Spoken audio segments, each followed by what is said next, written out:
성경 말씀을 낭독합니다. 호세아서 10장 1절에서 3절까지입니다. 이스라엘은 열매 맺는 무성한 포도나무라. 그 열매가 많을수록 제단을 많게 하며 그 땅이 아름다울수록 주상을 아름답게 하도다. 저희가 두 마음을 품었으니 이제 죄를 받을 것이라. 하나님이 그 제단을 쳐서 깨치시며 그 주상을 헐으시리라. 저희가 이제 이르기를 우리가 여호와를 두려워 아니하므로 우리에게 왕이 없거니와 왕이 우리를 위하여 무엇을 하리요 하리로다. 아멘.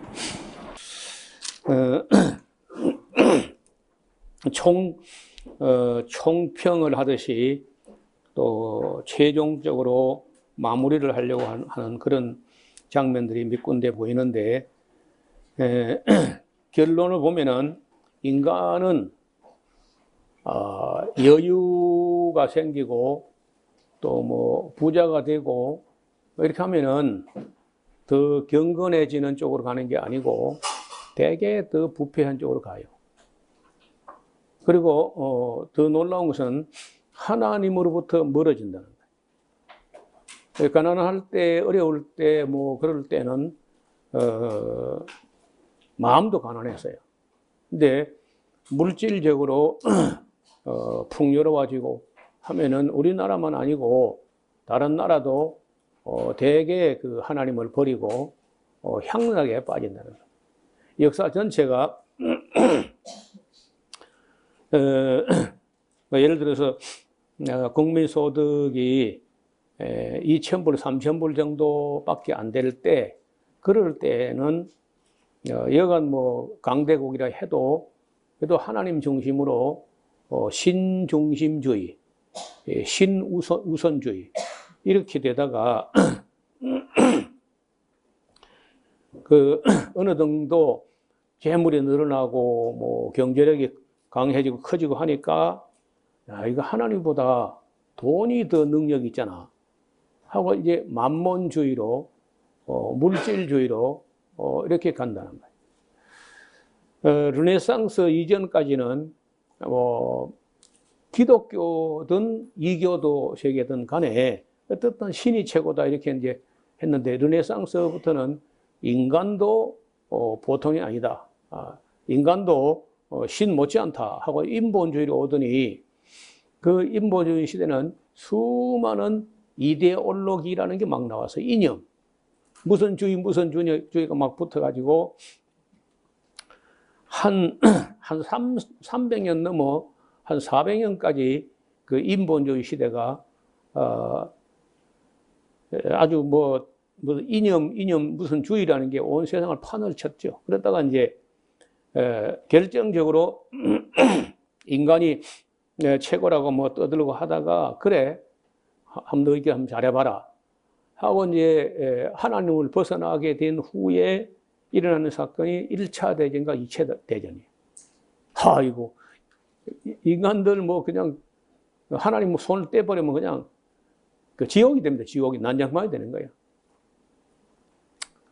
그래서 그때에 이제 독일에서 칼 바르트라든지 이런 사람들을 중심으로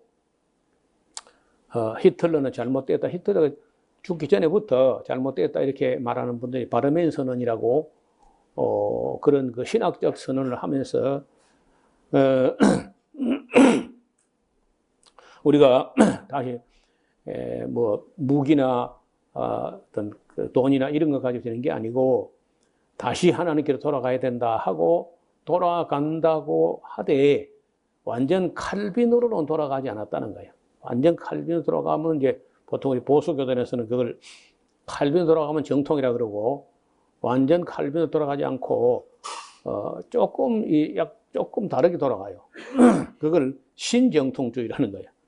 칼 바르트라든지 이분들의 이제 그 신학 노선을 신정통주의인데, 우리 통합적 교단의 그 신학 노선이 칼빈주의가 아니고 칼빈 비슷하게 돌아간 그 칼 바르트가 가장 바르게 받지 않느냐 이렇게 하는 그 전통인데, 저는 볼 때 뭐 바르트가 위대한 거는 확실한데 그렇다 할지라도 지금 현재 칼 바르트의 신학이 그대로 먹혀 들어가는 그런 교회는 별로 없어요. 그리고 너무 어렵게 해. 독일 사람들이 머리가 좋아서 그런지 모르지만 쉽게 하는 게 예수님의 뜻인데 칼 바르트는 너무 어렵게 한다는 거예요. 교회 교의학이라는 책을 이렇게 보면은 사륙 배판만한 크기로 그러니까 사륙 배판이면 일반 국판보다도 배나 되는 그 정도 되는 책인데 깨알 같은 글씨로 8,000페이지를 썼어요. 처치 도그마티스라고 하는 그 어마어마한 책을. 근데 아직까지도 그걸 아무도 읽어본 사람이 없다는 거예요. 너무 여기 우리 여러분 성경이 1754페이지인데 교회 교의학이라는 걸 8,000페이지를 쓰고 사록배판으로 그거 누가 읽는다는 거예요. 그 책을 사다가 꽂아놓으면요 돌멩이 꽂아놓은 게나 나무트만 꽂아놓으면 똑같아. 아무도 안 읽으니까.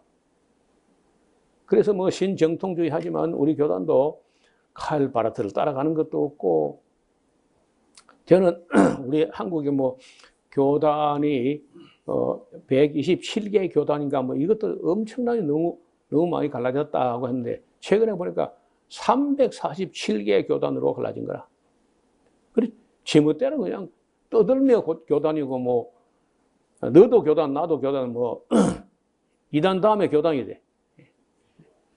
이런 식으로 막 중구난방이고 천방지축이고 이래서 이제 인간들이 떠드는 시대가 사실 어디까지 왔냐면 2차 대전 말기에 물질이 그 히로시마 나가사키에서 핵분열되면서 정말 큰 소리를 낸 거야. 그날 이후로는요 2차 대전 끝나자 보니까 온 세계가 그 핵이라고 하는 그 물질이 핵분열을 일으켜 저렇게 큰 에너지를 내놓는가. 이 에너지야말로 이거는 뭐 물질 안에 있는 에너지가 이건 하나님 능력을 넘어서는 것 같다. 막 이런 식으로 생각했던 것 같아 인간들이. 그래서 지금도 뭐 최첨단 분야가 그 핵분열이나 핵융합 쪽으로 그게 뭐 최고라고 해가지고 그게 돈이 되거든 돈. 그래서 이제 이게 에너지하고 돈이 된다. 에너지하고 돈 합하면 이게 이제 물질주의인 거예요. 지금도 뭐 태양광 에너지 이게 뭐 화석 에너지 뭐 에너지가 그냥 최고인 거죠. 에너지하고 물질. 그래 그 칼 바르트는 에너지가 물질이고 물질이 에너지다. 그걸 물질도 절대적이지 않고 에너지도 절대적인 게 아니라는 거예요. 상대적인 거예요, 전부 다. 그 얘기가 이제 이 이퀄은 MC 자성이라고 하는 이 물질 질량 1g을 핵분열해서 에너지로 화하면 1,000억 킬로칼로리의 열로 변하고 물질은 없어진다는 그런 이론인데 그게 이제 증명된 게 원자탄으로 증명된 거죠. 그래서 물질이 질량이라는 게 에너지로 변하고 나면 물질은 없어진다는 거예요. 그럼 다시 말하면 에너지를 가지고 물질을 만드는 건 안 돼. 사람 못 해요. 에너지를 가지고 물질을 만드는 건 안 되는데 물질을 가지고 에너지를 만드는 거 불만 떼어도 에너지가 나오잖아요. 나무를 가지고.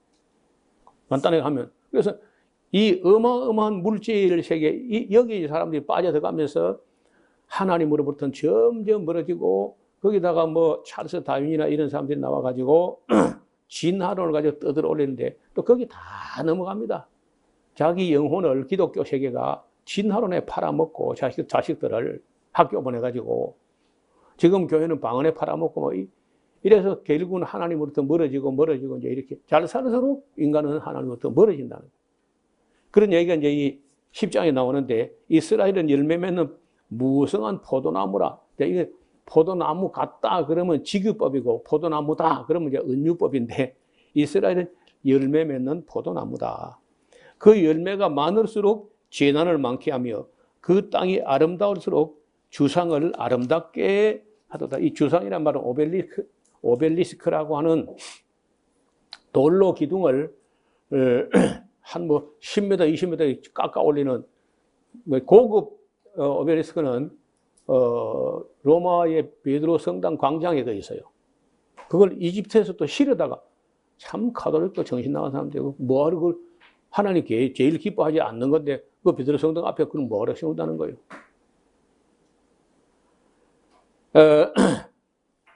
그리고 저희가 두 마음을 품었으니 이런 두 마음을 품으면요 정함이 없는 거라. 이랬다 저랬다 이랬다 저랬다 마음에 들었다 안 들었다 뭐 두 마음만 품는 게 아니고 사람이 뭐 세 마음도 품고 뭐 네 가지 마음도 품고 지난번에 제가 잠깐 소개했던 빌리 밀리건이라는 그 청년에게는요 자기 영혼 말고 23개의 인격이 그 안에 들어있는 거야.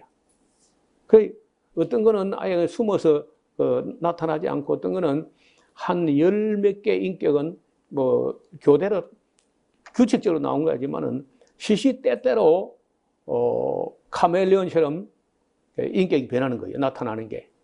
그 빌리 밀리건이라는 영혼은 완전히 눌려서 9년인가 완전히 눌려서 잠자고 있고 중학교 2학년 때인가 학교에 갔는데 그 여학생들 참 못됐어. 아이 그 남자 고추가 어떻게 생겼는가 그걸 본다는 거예요. 여학생들이. 그래가지고 옥상으로 데려가가지고 남학생 하나를 호라당 벗겨가지고 그걸 다 본 거야. 그래가지고 남자가 너무 창피하니까 그 길로 뛰어가서 옥상에서 뛰어내렸다는 거예요. 분명히 뛰어내렸는데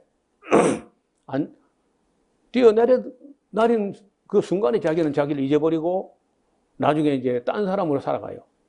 그 뛰어내릴 때 악한 영이 하나 와가지고 뛰어내리는 걸 뛰어내지 못하게 다 잡아잡혀가지고 살았어요. 그런데 그날부터는 이제 그 사람이 아닌 거예요. 빌리 밀리건 인격은 눌려버리고 다른 인격들이 그 뒤에 자꾸 들어가지고 나중에 23개까지 들어가요.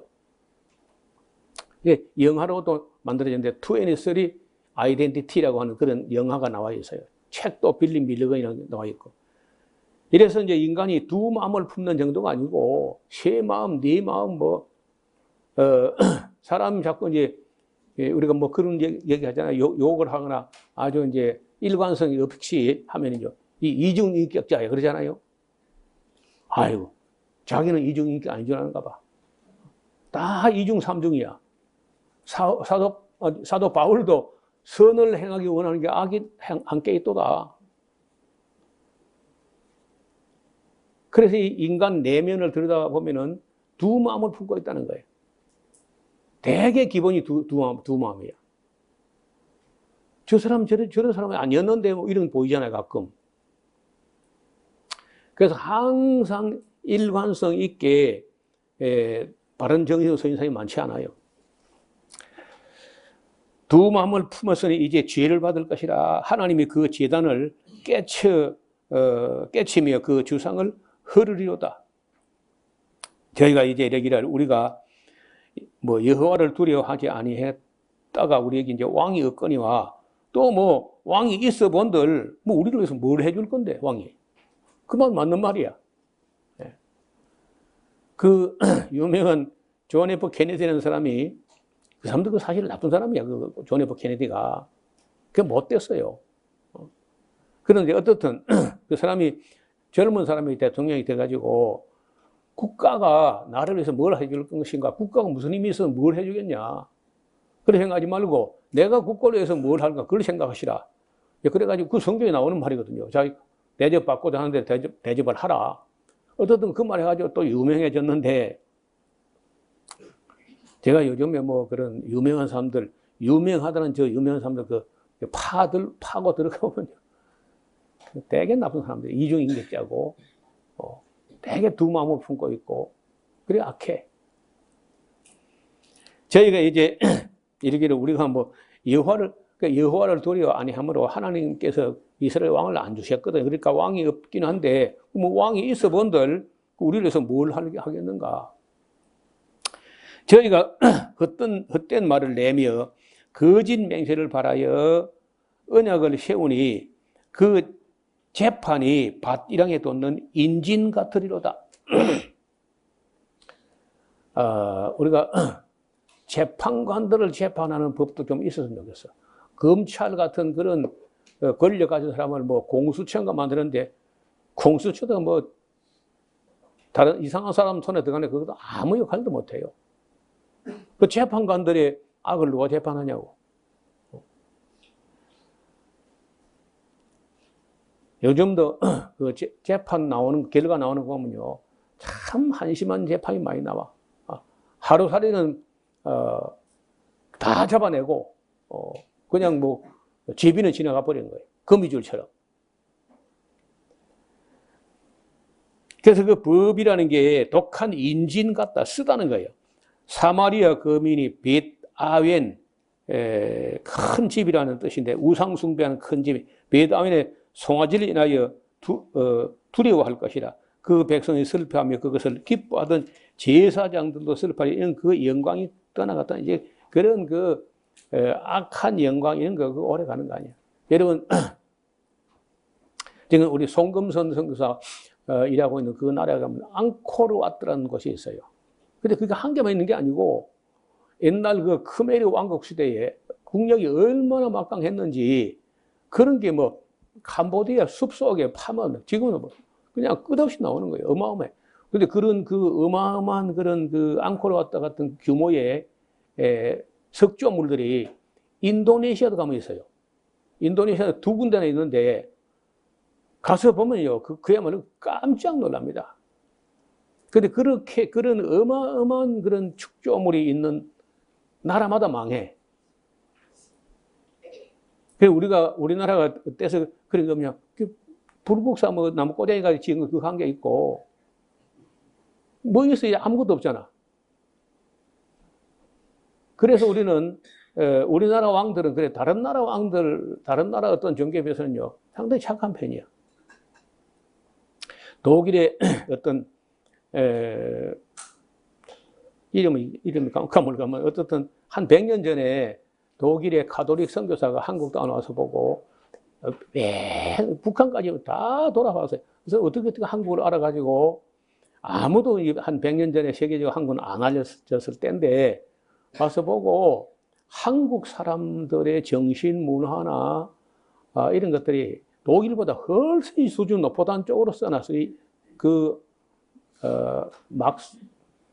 이름이 그러니까 영상을 제가 우리 홈페이지에 올려놓겠습니다. 아니, 놀랍습니다. 이 양반이 한 말을 보면요. 일본 사람들이 신고 다니는 그 게다짝이라고 이제 게다짝 나무를 가지고 뜨거득 되는 거.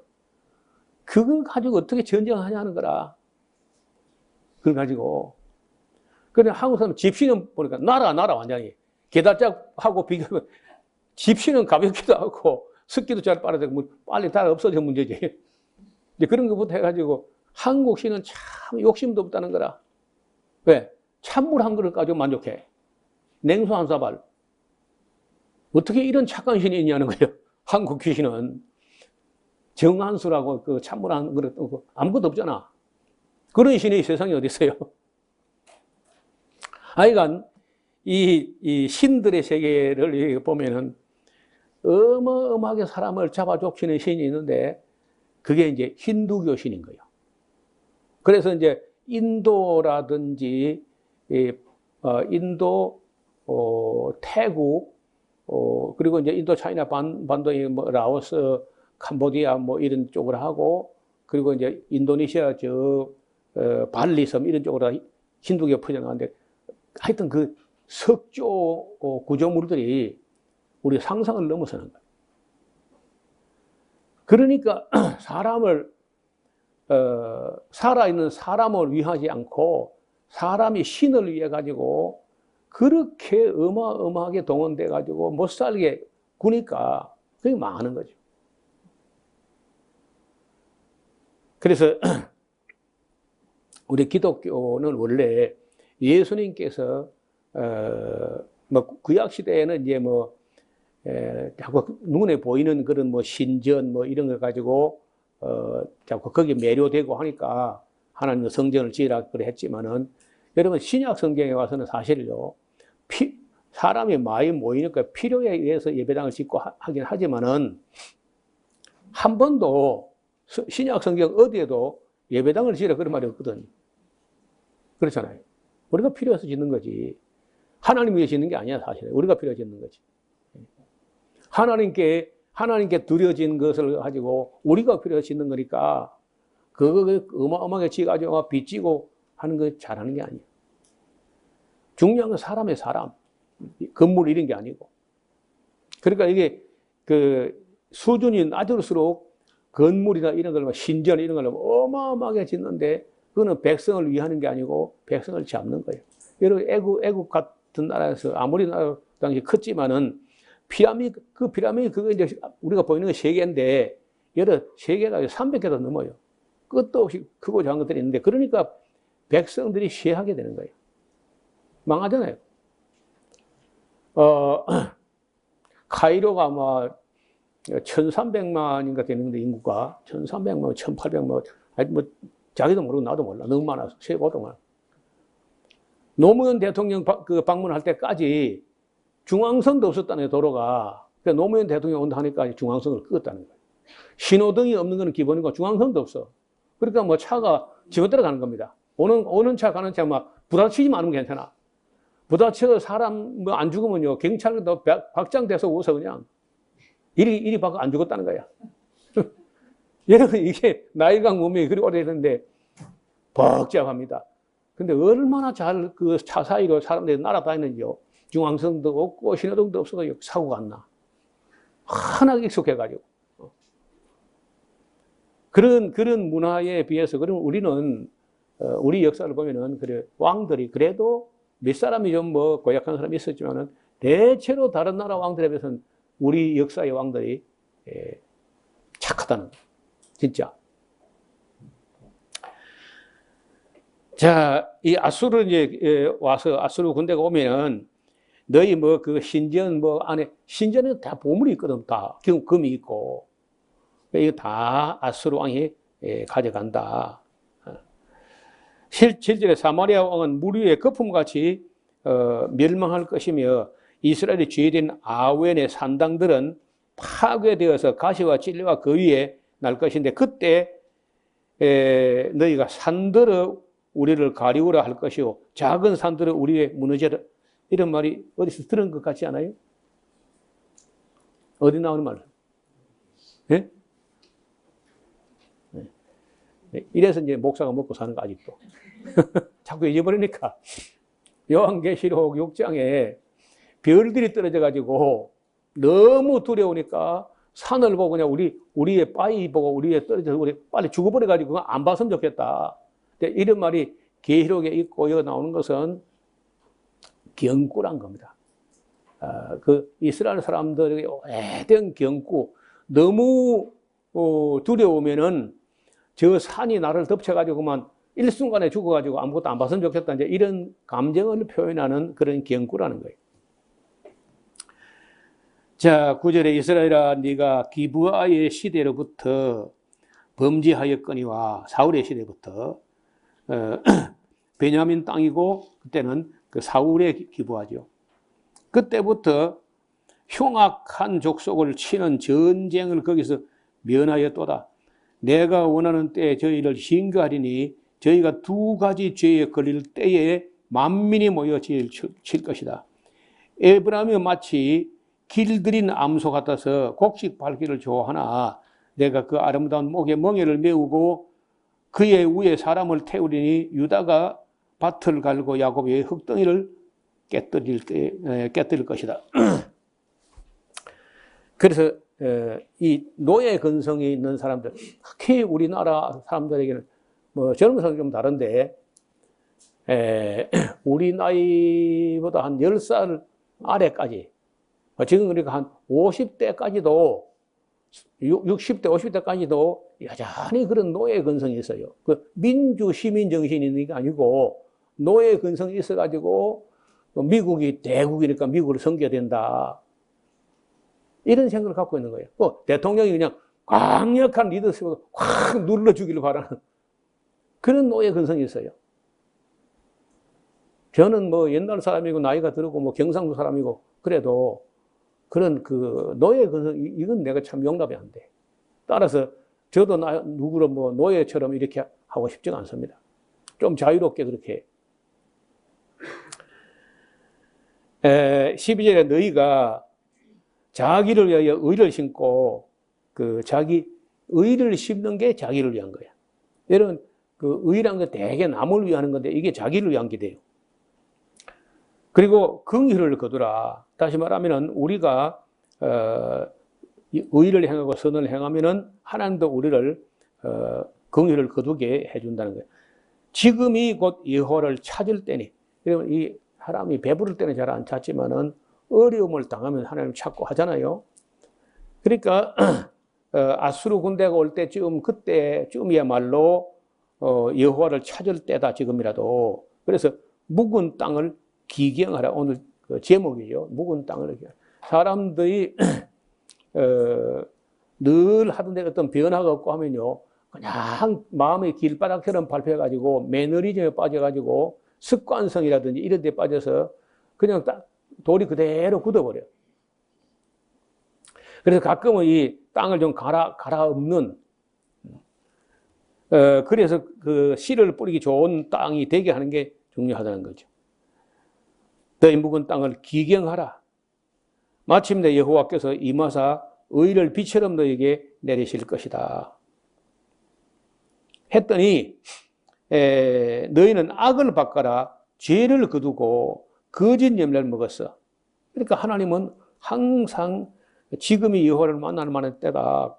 가까이 계실 때 그를 부르라. 묵은 땅을 기경하라. 이렇게 막 예언자를 보내가지고 여러 번 그렇게 말씀했는데, 그랬더니 거꾸로 하네. 악을 바꿔라. 죄를 거두고 거짓 열매를 먹었나니 이는 네가 네 길과 네 용상의 많음을 의뢰하였습니다. 군대가 많다고 그거 의뢰해가지고 하나님을 배반하고 그렇게 한다는 거예요. 우리나라가 요즘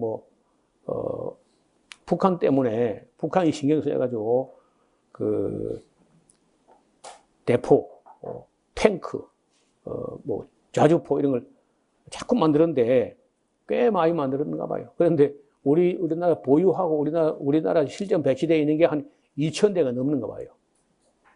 그렇게 2,000대 넘는 나라가 많지 않아요. 세계적으로 10나라도 안 돼. 유럽은 2차 대전 끝나고 나니까 이런 평화로운 시대에 무기를 뭐하러 만들어. 그 간략은 해놓던 녹 쓰는데 하고 안 만들어버려요.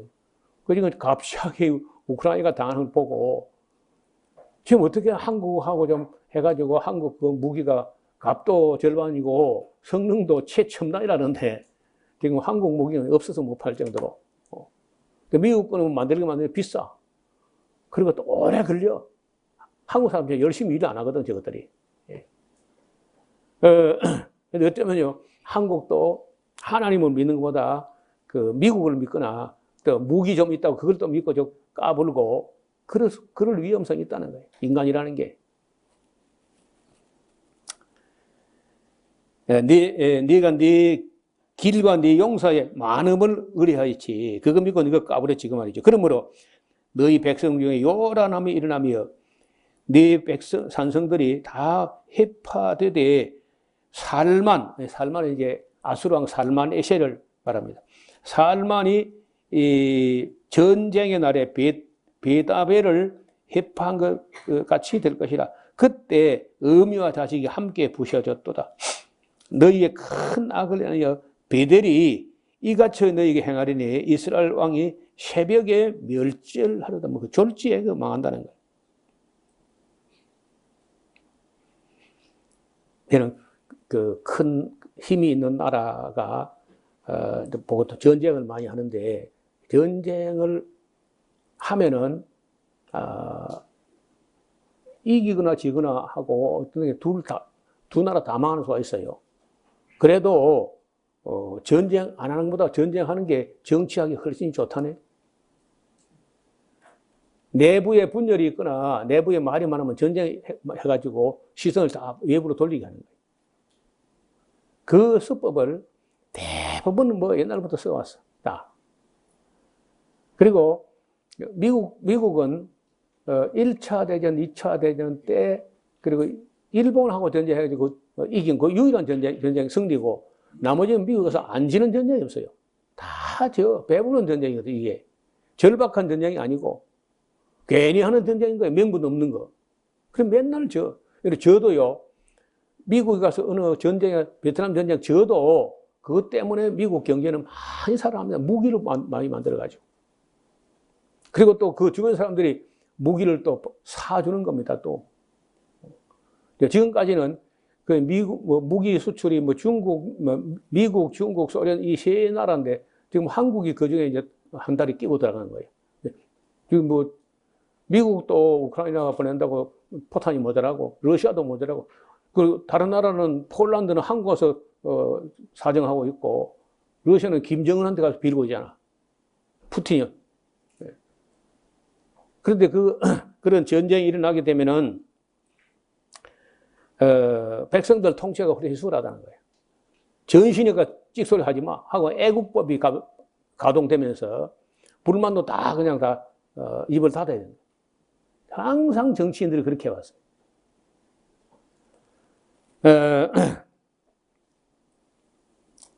또 한편은 저는 볼 때 이 전쟁이라는 걸 하나님께서 안 나게 할 수 없을까 그런 생각도 있는데, 뭐 안 나게 할 수 있죠. 그런데 그러면은 인간들이 더 배부르고 더 교만할 거라. 전쟁도 없고 하면은 또. 오늘 아침 신문에 보니까 아프가니스탄의 탈레반들이요, 평화는 지루하다.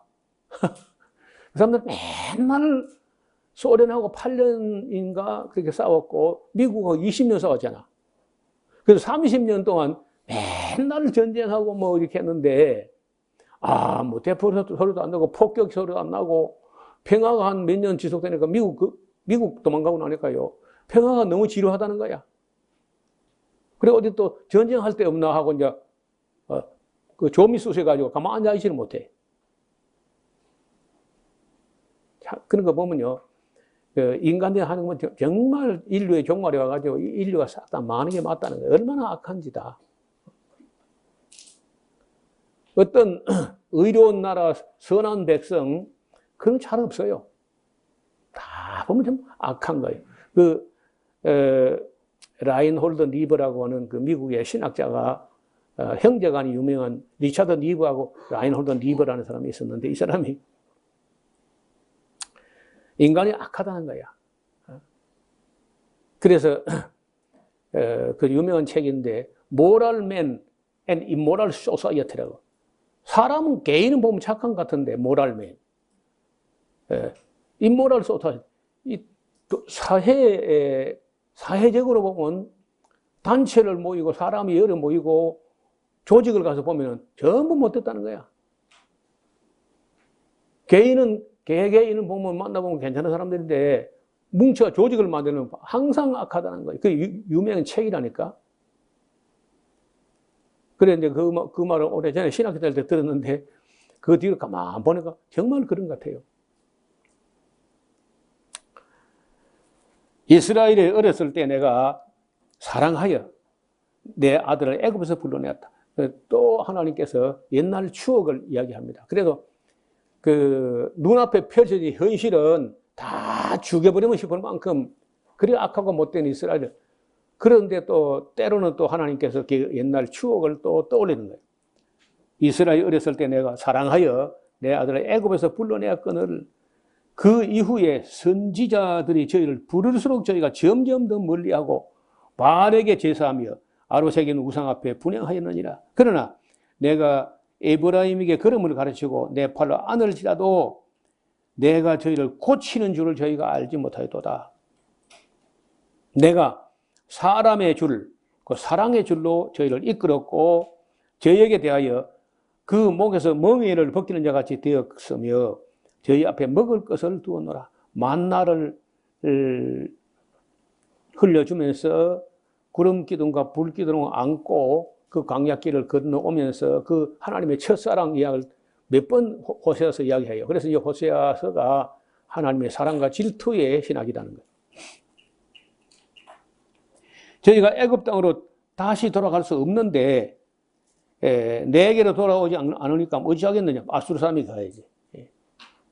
그러니까 나중에 이제 미가나 이사야나 이런 분들이 하는 말이 이 애굽으로 가려고 하지 말고 아수르로 가려고 하지 말고 그러니까 아수르 가면 북으로 가는 것이고 애굽은 남으로 가는데 북으로도 말고 남으로도 말고 위에 계신 하나님을 찾으라 이것더라. 그 이름이 만군의 여호와시다. 이렇게 하지만은 전혀 안 통하는 거예요. 그 이사야는요 기머거리 독사 같다는 거야. 인간들이 또. 근데 뭐 그래서 독사가 정말 기가 먹었는가 싶어서 알아보니까 기가 먹었다면 진짜. 그 독사는 귀가 있긴 있는데 못 듣는데요. 그럼 뭘 가지고 소리 듣냐? 혓바닥을 내가지고 혓바닥을 가지고 그 감지한다는 거예요. 소리도.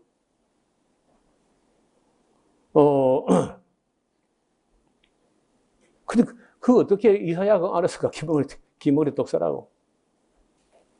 그 제가 그런 거 깜짝 놀란 일이 들어있습니다. 칼이 저희의 성읍을 치며 빗장을 깨뜨려 없이 하리니 이는 저희의 계책을 인합니다. 계책이 아니고 장꾀. 악인의 꾀를 따라가면 안 되는 거예요. 정로로 가야지 악인의 꾀를 따라가고 잔자주를 부르고 그러면 안 돼. 내 백성이 결심하고 내게서 물러만 가니 비록 저희를 불러 위에 계신 하나님께로 돌아오라 할지라도 일어나는 놈이 한 놈도 없어. 어떻게 아수를 가지 말고 애굽을 가지 말고 위에 계신 하나님을 찾으라 해도 하나도 안 일어나. 에브라임이여 내가 어찌 너를 놓겠느냐. 이스라엘이여 내가 어찌 너를 버리겠느냐. 내가 어찌 너를 아드마 같이 놓겠느냐.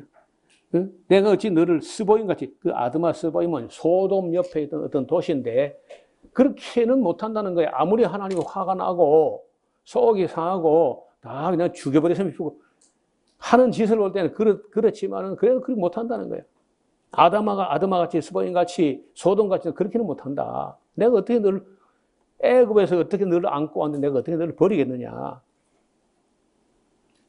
이런 이야기를 보면 호세아서는 하나님의 진노와 하나님의 사랑이 계속 교차되어 나타난다는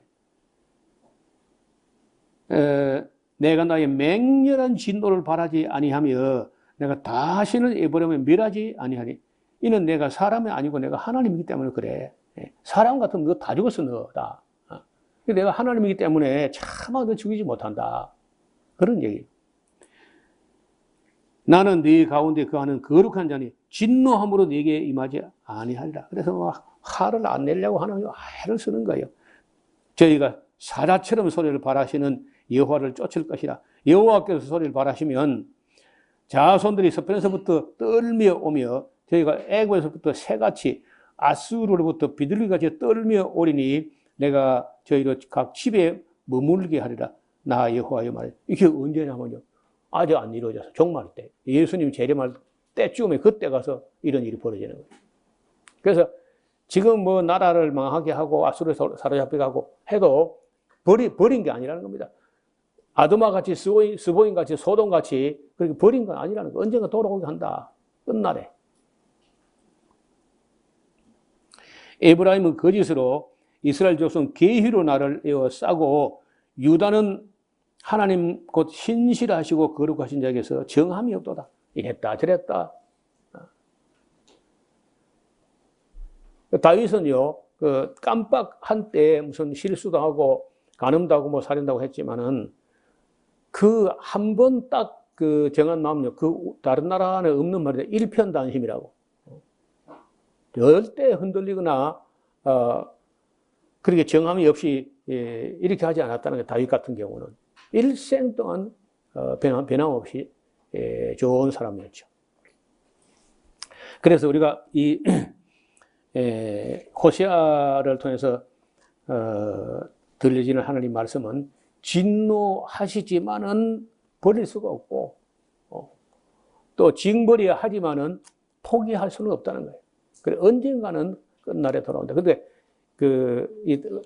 역사를 보면요. 성경 안의 역사를 보면은, 뭐, 옛날 바벨론, 또 그 다음에 아수르, 에돔, 그 대부분 나라가 영원히 없어진다고 되어 있어요. 영원히. 그리고 영원히 없어져 버리죠.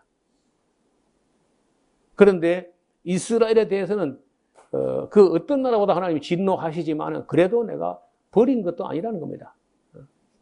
그리 할 수가 없고 스보임처럼 아드마처럼 소돔처럼 그렇게 취급할 수는 없다. 그래서 언젠가는 돌아오게 하겠다 이런 말씀을 희망으로 남겼는데 이걸 잘 어려운 게 뭐냐면은 언제 돌아온다는 거냐 이스라엘이. 그것 때문에 제가 천년왕국의 책을 정리하기 전에는 이게 참 어려웠는데 지금도 우리 기독교의 목회자들이 그 이스라엘의 희망스러운 소망의 예언, 영광의 예언들이 있거든요. 이 예언서 안에. 근데 도무지 안 이루어졌다고. 이걸 어느 때를 지시하고 있는지 참 곤란하다는 거예요. 왜냐하면 천년왕국론이 정리가 안 됐거든, 우리 기독교가. 종말론, 천년왕국론이 정리가 안 됐기 때문에 이런 예언서 거의 손 못 댑니다. 언제 이게 이루어진다는 거냐. 그래, 이걸 그냥 예수님에게다 다 갖다 빗그릇 가지고 비슷하게 해석하고 말거나 아니면은 바벨론 폴에 돌아온 걸 말하는 이건 해당이 안 돼요. 바벨론 폴에 돌아온 건 유다 지파, 베냐민 지파지 이런 북왕국 이스라엘 지파에 해당되지 않는 예언들이. 그래서 우리가 이 예언서 지금 계속 봐 나가는데 이스라엘의 영광스러운 회복의 이야기는 전부 예수님 재림 직전에 그때 이루어지는 거예요. 아직은 안 이루어졌어요. 12장부터 이제 마지막 장까지는 다음 시간에 보겠습니다. 자비로우신 하나님 아버지, 이스라엘 백성이 하나님 앞에 행하는 그 모든 악은 죽어 마땅한 그런 악이었지만은 하나님이 긍휼이 크시고 아브라함을 생각하시고 이삭과 야곱과 다윗을 생각해서 또 참으시고 100번 참으시고 또 1000번 또 미루시고 그리 하다가 마지막에 또 징벌해서 북왕국은 망하게 되지만 그래도 또 아드마처럼 스보임처럼 소돔처럼 영원히 버린 것도 아니고 언젠가는 돌아오게 하겠다는 약속의 희망을 우리에게 주셨습니다. 하나님의 말씀을 잘 읽어서 그 모든 예언들이 어느 때를 지시하시는지 분별할 수 있도록 우리의 지혜를 더하여 주옵소서. 예수님 이름으로 기도드리옵나이다. 아멘.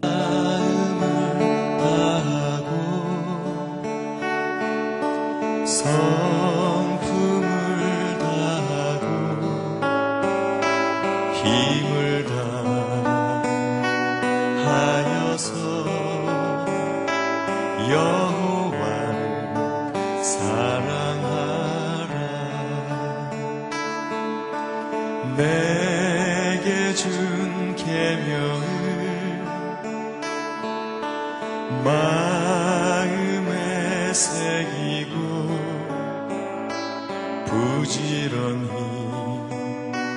부지런히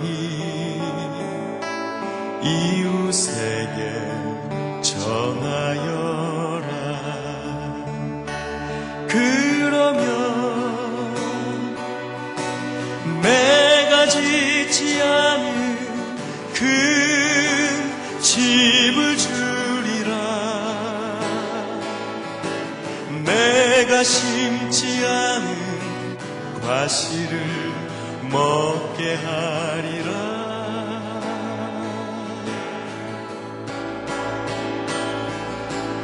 그러나 한 가지